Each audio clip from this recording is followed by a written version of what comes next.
Hey YouTube, it's me, Brandon Carl. I've actually got an unboxing for you guys today, and this should be the package that I got from Kershaw guy for my Junkyard Dog II. This is actually a limited edition, if it's the right one. If it's not, well, you guys know the next video, which that also should be later sometime today. So really, it shouldn't matter. And I'll be using the Kershaw Skyline to open up this box.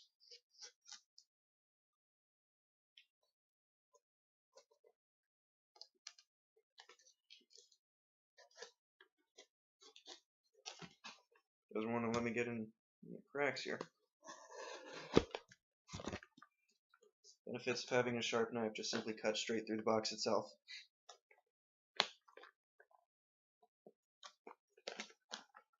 And I try to not completely destroy the box, except when the box is just difficult. Okay, here we go.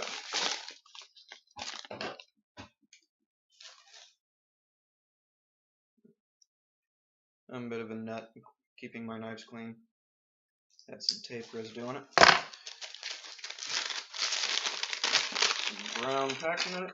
And yes, this is my Kershaw. Model number 1725 CB-BLK. Junkyard Dog Composite Blade, BLK. Right, there we go.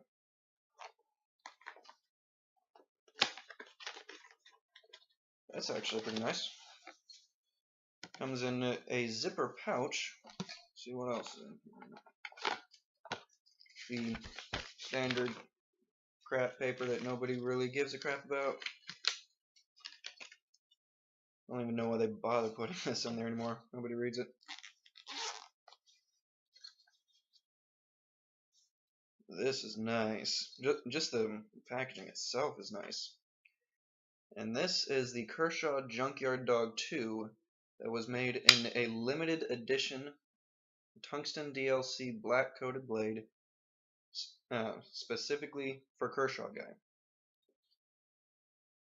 Just right out of the box, the action is not the fastest, but it definitely takes no effort whatsoever. It's not exactly free falling like this one is, but then again, this is on bearings, and this is on phosphor bronze washers. Just feeling it, it's incredibly smooth. There's no hiccups anywhere.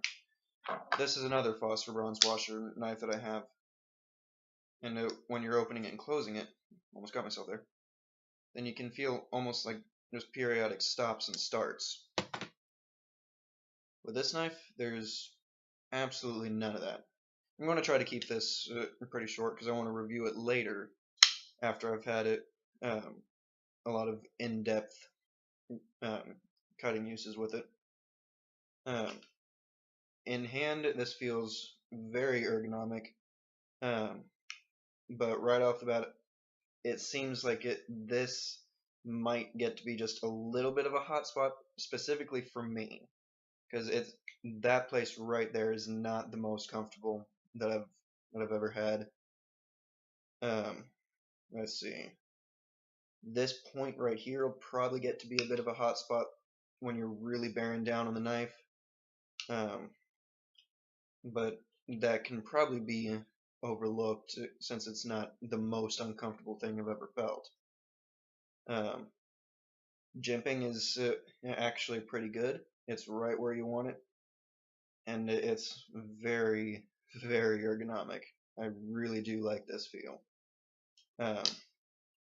The flipper back here is very adequately jimped, and there's no way that you're going to skip your finger on this unless you're specifically trying to.